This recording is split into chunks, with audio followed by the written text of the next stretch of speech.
Bapak Ibu Jemaat yang Tuhan Yesus Kristus kasihi, tema dari bacaan firman Tuhan, kekasihku Tuhanku, kekasihku Tuhanku. Tema ini merupakan suatu pernyataan bahwa hanya Allah saja Tuhan yang harus dicari, harus dipuji, harus disembah. Tidak boleh digantikan oleh Allah lain. Hanya Allah saja yang harus dipercaya. Allah Israel yang disembah oleh nenek moyang Israel, Abraham, Ishak, dan Yakub, dan kita hari ini sembah dia di dalam Yesus Kristus. Bapak Ibu Jemaat, mengapa? Karena Allah selalu mengasihi umatnya. Sekalipun berulang-ulang kali umat tidak setia, tetapi Allah adalah Allah yang tetap setia. Dan dia juga mau umat setia dan taat dengan dia. Hubungan seperti inilah yang sebenarnya terlihat di dalam bacaan yang kita baca. Dan kalau baca pasal 1 sampai dengan pasal 8 dari Kidung Agung, hendak mau memperlihatkan hubungan Allah dengan umat seperti hubungan seorang mempelai laki-laki dengan perempuan. Hubungan suami istri seperti Tuhan dengan jemaatnya. Kita bisa lihat di Efesus pasal 5 ayat 22. Hai istri, tunduklah kepada suamimu seperti untuk Tuhan. Itu mau menunjukkan hubungan suami istri. Hubungan ini yang mau dikisahkan, hubungan antara Allah dengan umatnya. Dan di bacaan kita hendak memperlihatkan hal itu. Bagaimana di situ bilang mempelai perempuan memuji mempelai laki-laki di hadapan putri-putri Yerusalem. Mempelai perempuan adalah umat Allah, umat Israel, sedangkan mempelai laki-laki itu Allah sendiri. Dan putri-putri Yerusalem adalah bangsa-bangsa yang tidak mengenal Allah. Dan bagaimana digambarkan mempelai perempuan mengagungkan, memuji mempelai lelaki. Hendak memberi gambaran tentang siapa itu Allah. Putri Yerusalem atau mempelai laki-laki, mempelai perempuan yaitu umat Allah, mengagungkan tentang siapa itu Allah yang dahsyat kuasanya, kekuatannya, kasihnya, kemuliaannya, keagungannya, keperkasaannya yang tiada tandingnya. Ayat 10 sampai 11 dapat kita lihat di situ. Dia juga menyatakan Allah sebagai pencipta yang punya segala-galanya, yang memenuhi segala kebutuhan mereka sebagai umat. Di dalam dia, umat tidak pernah berkekurangan. Karena dia yang memiliki segala-galanya. Dan dia memenuhi tiap-tiap apa yang mereka perlukan. Di ayat 12 sampai 14 bisa kita lihat. Juga bagaimana mempelai perempuan atau umat Tuhan menyatakan tentang Tuhan dengan kekuatannya. Menjaga, melindungi umat dari setiap mara bahaya. Memberi pertolongan bagi umat yang mencarinya. Memberi gambaran tentang tangan Tuhan, kaki Tuhan. Di situ ayat 15 sampai 16 dapat memperlihatkan kepada kita. Dan Allah yang ia percaya beda dengan Allah-Allah Israel atau Allah-Allah bangsa-bangsa lain yang dipercaya. Beda dengan Allah Israel. Mengapa? Karena Allah mereka adalah buatan tangan manusia yang disebut berhala, dibuat dari perak dan emas. Punya mulut tapi tidak dapat berkata-kata. Punya mata tapi tidak dapat melihat. Punya telinga tapi tidak dapat mendengar. Punya tangan tapi tidak dapat melindungi. Seperti itulah jadinya orang-orang yang membuatnya, yang percaya kepadanya. Kita bisa bandingkan pada Mazmur 115 ayat 4 sampai 8. Yang membedakan Allah Israel itu dengan Allah yang dipercaya bangsa-bangsa yang tidak mengenal Allah. Karena Allah Israel, Allah yang punya mata, selalu memandang sampai ke dalam lubuk hati dari setiap umat.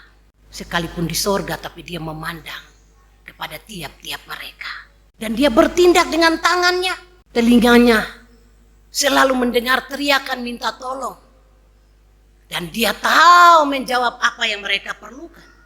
Itulah Allah mereka yang beda dengan kedahsyatannya, keagungannya, kuasa dan kasihnya.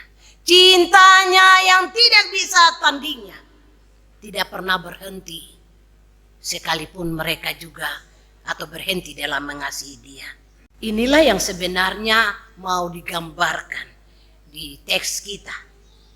Bagaimana mempelai perempuan mengagungkan mempelai laki-laki. Allah itu di dalam kuasa kasih yang agung, yang patut dipuji, disembah. Pasal 6 ayat 1 sampai 3. Setelah umat mengagungkan siapa Allah, lalu mereka tanya, kalau begitu di mana aku punya Allah itu? Tuntara lihat, karena yang mereka tahu mereka punya berhala itu ada di depan mata mereka, yang mereka sudah buat dari perak dan emas. Di mana Allah? Kemana dia? Ke jurusan manakah kekasihmu pergi? Lalu kita lihat mempelai perempuan bilang, kekasihku telah turun ke kebunnya, ke bedeng rempah-rempah untuk mengembalakan domba dalam kebun dan memetik bunga bakung. Aku kepunyaan kekasihku dan kepunyaanku kekasihku, yang mengembalakan domba di tengah-tengah bunga bakung. Di sini memberi gambaran ketika ditanya di mana Allah itu. Umat Tuhan jawab, Allah kami ada di sorga. Allah yang selalu setia, mengasihi dan memelihara kami, memperhatikan kami, peduli. Allah kami di sorga, Allah yang hidup, bekerja dengan segala kuasa, dengan karyanya. Allah kami bukan Allah yang mati. Allah yang mengasihi tanpa batas. Kami manusia berdosa, tapi kasih Allah datang mau menyelamatkan kami. Karena itu di sorga mereka bilang, dia tinggal di sorga tetapi dia telah datang. Datang mencari umatnya. Dia melepaskan segala keagungan, kebesarannya dan menemui umatnya. Karena umatnya tersesat seperti domba. Dan dia hendak bawa umatnya kembali dan mengembalakan mereka. Bunga bakung itu gambaran kehidupan manusia yang fana. Bunga bakung itu sebentar lihat pagi bagus, tapi sore itu sebentar sudah layu, tak ada artinya. Itu kehidupan manusia seperti itu. Tetapi manusia yang fana itu, Allah ubah dia di dalam Yesus Kristus yang telah datang menjumpai manusia lahir, mati, bangkit, kembali membuat manusia menjadi pribadi yang mulia. Karena itu kasih Allah ini yang dibilang dia adalah kekasihku dan aku pun kepunyaannya, kekasihku yang mengembalakan kehidupan mereka sebagai umatnya dari waktu ke waktu. Dan kita tahu karya Allah inilah sehingga kita semua diselamatkan di dalam Yesus Kristus. Dan ia lahir, mati, bangkit, dan dia naik ke sorga. Tapi kelak dia akan datang sebagai seorang mempelai untuk jemput mempelai perempuan, yaitu umatnya. Untuk membawa mereka ke tempat yang sudah dia siapkan, yaitu orang-orang percaya yang setia dengan dia. Bapak Ibu jemaat Tuhan yang terkasih dalam Yesus Kristus, apa makna bacaan ini untuk kita? Hal pertama, sebagai orang percaya, kita semua sudah rasakan kasih Allah ini yang besar sehingga tidak mau seorang pun di antara kita binasa. Kasih itulah yang membuat sehingga kita semua terpelihara sampai saat ini. Karena itu bacaan ini juga mau mengantar kita untuk menjadi orang percaya yang selalu juga setia dengan Tuhan. Tuhan tidak mau dia digantikan oleh siapapun. Dia harus menjadi Tuhan yang selalu dirindukan oleh umatnya. Pagi atau malam, dia harus menjadi Allah yang selalu disembah, dipuji. Kalau hukum Tuhan ada bilang Allah itu Allah yang cemburu ya. Kalau dia digantikan oleh yang lain. Bahkan digantikan oleh kita sendiri karena mengasihi diri kita, mencintai diri kita dari mencintai Allah. Seperti seorang suami yang rindu untuk seorang istri, istri kepada seorang suami. Ini ibarat itu. Hubungan ini harus terpelihara. Hubungan ini harus terus dijaga, dirawat. Karena memang Allah mau dia selalu dipuji. Dan dia layak dipuji. Sekalipun umat terkadang mengecewakan. Tidak setia dan taat. Tapi dia tetap menjadi Allah yang setia dan taat. Karena dia tidak pernah mengingkari janjinya. Saya, Bapak Ibu, umat Tuhan, kita yang bisa mengingkari janji kita. Komitmen kita dengan Tuhan. Tapi dia adalah Tuhan yang tetap setia dengan komitmennya. Dalam situasi apapun. Karena itu Tuhan rindu untuk kita terus menyembah dia. Seperti hari ini kita datang ibadah. Ini adalah wujud dari kerinduan kita. Karena itu mencari dia bukan sekedar. Karena hari ini ibadah hari Minggu. Tetapi hati yang rindu mau memuji dia. Hati yang rindu mencari dia. Melepaskan pikiran dari semua yang sia-sia. Karena dia telah menjaga memelihara kita. Bahkan seperti apa kita hari ini. Mungkin kita orang-orang yang berdosa. Tapi hari ini ketika kita datang pada Tuhan. Seperti apapun kita disambutnya. Tangannya selalu terbuka. Menerima kita. Itulah dia Tuhan. Tidak ada yang tidak pernah dia berikan dalam kehidupan kita. Dia mencukupkan segala sesuatu yang kita perlu. Karena dia Allah yang punya segala-galanya. Terutama nafas hidup. Sehingga kita menjadi berarti. Kalau nafas ini diambil, sudah tidak ada artinya. Sehebat apapun. Kita punya apapun. Kita tidak bisa beli nafas. Itu pemberian Allah. Dan tidak boleh diremehkan. Bahkan keselamatan. Ini anugerah yang kita tidak pernah beli gratis untuk tiap-tiap kita. Karena itu Tuhan hanya tuntut. Jangan kita tinggalkan dia. Kalau sampai dia tinggalkan kita, sudah hidup ini tidak ada artinya. Kalau dia berbalik dari kita, maka sudah hidup ini tidak ada artinya lagi. Kita bersyukur dalam hidup ini. Dia membuat hidup kita berarti sehingga dia pakai kita. Dalam berbagai tugas tanggung jawab di mana saja. Tapi juga sampai di lingkungan pekerjaan sebagai gereja Tuhan. Dia libatkan kita. Karena cintanya untuk kita. Ada tanggung jawab yang dia berikan masing-masing kita. Seperti seorang suami membagi tanggung jawab istri dengan tugasnya, anak-anak dengan pekerjaannya, dengan kelebihan-kelebihannya. Tuhan menghargai potensi yang dia taruh supaya kita kembangkan. Jangan tidur, jangan diamkan. Tiap-tiap orang harus memberi apa yang harus dia beri bagi Allah yang mengasihi dia. Yohanes bilang, tinggallah di dalam aku dan aku di dalam kamu, firmanku di dalam kamu.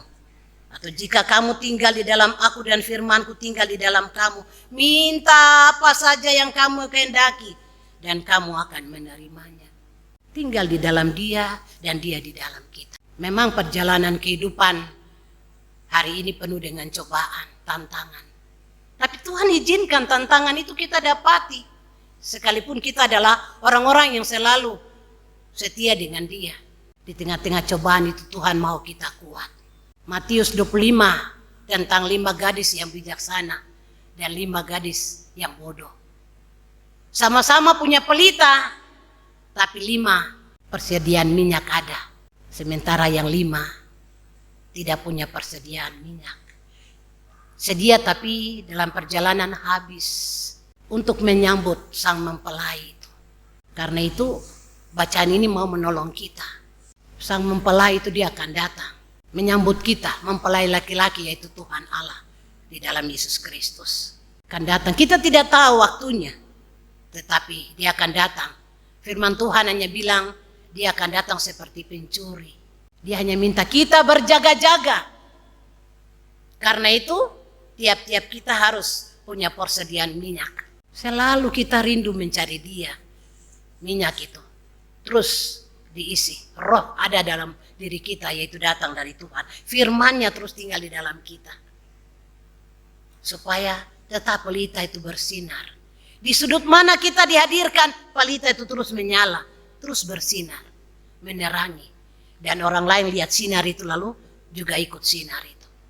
Tantangan datang bisa saja membuat minyak kita habis. Karena itu kita diminta untuk siap sedia menyambut sang mempelai itu, yang telah datang di dalam Yesus Kristus dan akan datang kembali di awan-awan menjemput kita semua. Saya percaya kita semua rindu satu saat dia datang. Kita semua ada di barisan itu untuk menyambut dia. Tidak ada yang tercecer. Iya kan? Nah, ini tugas saya dan Bapak Ibu, karena itu firman Tuhan mau meneguhkan kita bahwa dia akan datang menyambut kita, mempelai laki-laki itu. Karena itu mari semua yang dia percayakan selama ada kesempatan hidup ini, berkaryalah seperti untuk Tuhan, bukan untuk manusia, bukan untuk kepentingan kita, tapi untuk Tuhan. Bukan untuk kemuliaan nama kita, tapi Tuhan dimuliakan. Kita terus lakukan. Sekalipun di saat panas, ada hujan, Tuhan hadirkan kita di situ. Siapa yang setia, dia akan menang. Dia, orang-orang yang menang itu yang dibilang akan masuk di Yerusalem. Sisa-sisa Israel yang setia itu adalah sisa-sisa yang nanti diberkati oleh Allah. Tuhan memberkati hidup kita, Tuhan memberkati keluarga-keluarga kita, anak-anak kita, pekerjaan-pekerjaan kita, menjadi sarana yang dipakai Tuhan. Supaya tiap-tiap waktu kita menjadi orang-orang yang rindu mencari dia, menyembah dia, memuliakan dia dan mengagungkan dia. Bahwa tidak ada yang lain yang hidup ini di bawah, hanya kepada dia, Tuhan pemelihara hidup. Tuhan memberkati kita dengan firman-Nya. Amin.